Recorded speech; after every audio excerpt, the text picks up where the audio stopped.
kan saya di tanggal 7 Agustus itu merantau ke Kalimantan untuk bekerja, ibaratnya untuk membantu ekonomi keluarga kan. Di situ terus di setiap hari memang saya sering video call sama anak saya tuh. Kemudian di tanggal 21 Agustus si pelaku ini, suami saya sendiri, telepon saya. Dia bilang punya modal usaha 10 juta dipinjemin sama saudaranya di Tangerang. Di situ saya curiga, ibaratnya duit 10 juta kan ibaratnya nggak sedikit ya. Duit 10 juta nggak sedikit, terus saya tanya, saya ngeganjel. Dia dapat duit 10 juta, terus saya kepikiran ke anak saya. Terus saya telepon, saya video call, di mana anak kita, terus dengan banyak alasan. Anaknya di luar lagi main. Terus di situ feeling saya nggak enak. Terus dia kayak ngeyakinin saya, anak kita aman kok, begini. Terus kemudian harinya saya tanya lagi anak kita di mana. Terus dia jawab, anak kita ada di Tangerang, di saudara kita, di saudara saya, dari saudara almarhum ibu suami saya. Saya percaya di situ nggak mungkin. Saya nggak ada pikiran, tadinya nggak ada pikiran suami saya mau jual anak, soalnya selama ini beliau berkelakuan baik sama saya dan keluarga saya. Terus seiring berjalannya waktu saya tanya, di tempat saudara kamu di mana? Dia bilang di Tangerang, di tak jauh dari Cisadane. Terus saya ngeganjel di situ. Terus dia pernah berkata kayak gini ke saya, kalau emang kamu mau ketemu sama anak kita, kamu pulang dari Kalimantan. Di situ saya langsung pulang. Saya pulang memang nggak ada keluarga yang tahu. Saya secara diam-diam, saya cuman komunikasi dengan adik saya yang laki-laki kalau saya pulang. Setelah sampai di rumah, orang tua saya kaget, saya ketok pintu, orang tua saya kaget, suami saya kaget, kayak shock kan, nggak percaya kalau saya pulang. Di situ saya tanya, kalau memang anak kamu di rumah saudara kamu, ayo kita jemput malam ini. Kebetulan waktu itu saya tibanya malam, terus dia bilang, apa kayak orang gugup, nggak bisa ngomong, kayak orang panik, nggak bisa ngomong. Terus saya desak di situ, kemana anak kita, baru dia jawab, bahwa anak kita jual dengan harga 15 juta di Tangerang, dia COD di pinggir kali Cisadane. Di situ saya shock sebagai seorang ibu, nggak nyangka. Ibaratnya suami saya kenal baik, terus dia tega melakukan ibaratnya jual anaknya sendiri demi kesenangan dia sendiri. Anak ibu ini sudah sama orang lain berapa hari, Bu? 1 bulan lebih. 43 hari, kurang lebih 43 hari. Enggak, dengan sama yang membeli ini sudah di tangan orang lain itu berapa hari? Iya, 43 hari. 43 hari? Iya, betul. Bu, kalau uang ini untuk apa sih, Bu, kalau boleh tahu? Katanya? Kalau saya tanya sama dia, katanya dipergunakan untuk sehari-hari. Terus di situ katanya dia beli motor juga, cuman saya nggak tahu wujud motornya gimana, katanya udah dijual lagi. Pokoknya di situ juga saya menemukan aplikasi di HP-nya, aplikasi sejenis Omi dan WeChat. Mungkin dia bermain perempuan juga di situ, kan ada chat-chatnya begitu. Termasuk informasinya buat untuk judi online, bener nggak sih, Bu? Kalau judi online kurang tahu sih, Pak. Tahu. Tapi sebelumnya perilakunya gimana, Bu? Pernah main istilahnya kayak main slot atau gimana? Oh, kalau slot sih belum pernah. Selama sama saya kalau slot belum pernah. Kalau narkoba sih sebelum sama saya katanya pernah ya narkoba. Kalau terulang lagi begitu, saya kurang tahu sih, Pak. Artinya untuk judi enggak atau gimana? Kalau judi saya kurang tahu karena kan saya posisi nggak di rumah kan, Pak. Jadi saya kurang tahu kalau judi. Itu habis dalam kurun waktu berapa hari, Bu, katanya duit itu digunakan?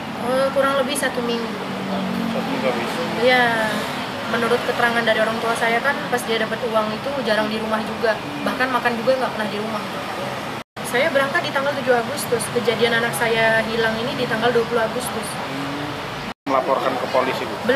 Belum lapor, karena di situ saya sebelum melapor itu kan saya pikir dulu, ibaratnya saya pengen tahu kejelasan dari dia gimana. Kalau memang dia tahu titik anak saya di mana, saya nggak bakal lapor, karena saya mau selesaikan secara kekeluargaan di waktu itu.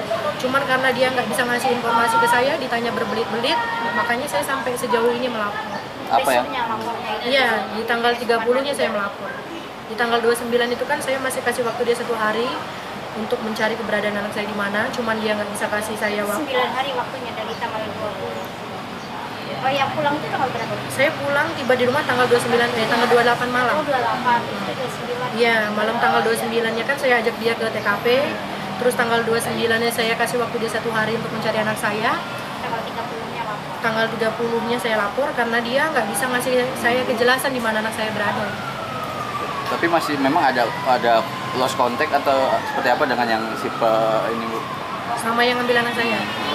Oh, awalnya kan saya telepon nih, yang suami istri ngambil anak saya ini saya telepon, nomornya aktif, terus di situ saya pesan suara, saya voice note, cuman dibaca aja sama si yang ngambil anak saya ini, dibaca terus setelah itu saya diblokir. Jadi saya rasa kesel, makanya saya sampai melapor. Tidak ada balasan? Nggak ada balasan. Nomor suami istri ini didapat dari suami? Iya, dapat dari suami. Gimana saat itu Bu mengetahui hal anak ini sudah di tangan orang ketika pas sudah sampai, kemudian sampai ke lokasi COD itu gitu Bu? Sakit, sedih. Saya sebagai seorang ibu yang mengandung 9 bulan, terus saya yang berjuang ibaratnya melahirkan dia, terus saya tahu anak saya dijual, apalagi pelakunya suami saya sendiri nggak nyangka. Saya sebagai seorang ibu sakit pasti. Suami ditanya niatnya itu apa gitu kok terbersih tiba-tiba mau menjual itu apa? Kalau itu sih dia cuma bilang hilaf, nggak ada bilang dia niat apa, cuman dia di situ cuma bilang hilaf, dia minta maaf, cuman itu aja sih.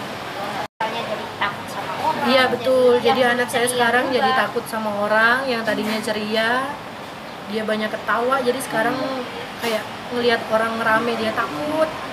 Terus yang tadinya deket sama ibu saya, sekarang dia jadi nggak mau sama ibu saya, jadi takut. Jadi maunya cuma sama saya aja.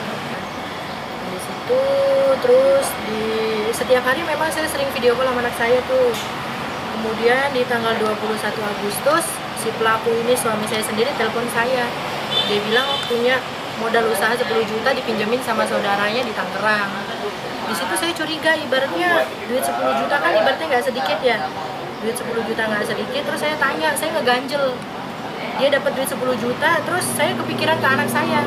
Terus saya telepon, saya video call, di mana anak kita, terus dengan banyak alasan. Anaknya di luar lagi main gitu.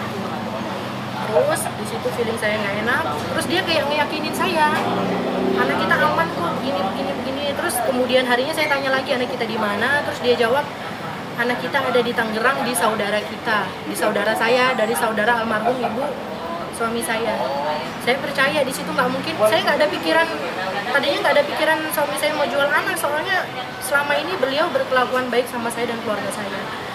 Terus seiring berjalannya waktu saya tanya, di tempat saudara kamu di mana? Dia bilang di Tangerang, di tak jauh dari Cisadane.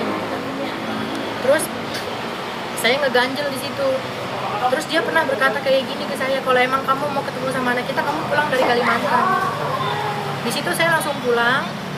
Saya pulang memang nggak ada keluarga yang tahu. Saya secara diam-diam, saya cuman komunikasi dengan adik saya yang laki-laki kalau saya pulang. Setelah sampai di rumah, orang tua saya kaget. Saya ketok pintu, orang tua saya kaget, suami saya kaget, kayak shock kan, nggak percaya kalau saya pulang. Di situ saya tanya, kalau memang anak kamu di rumah saudara kamu, ayo kita jemput malam ini.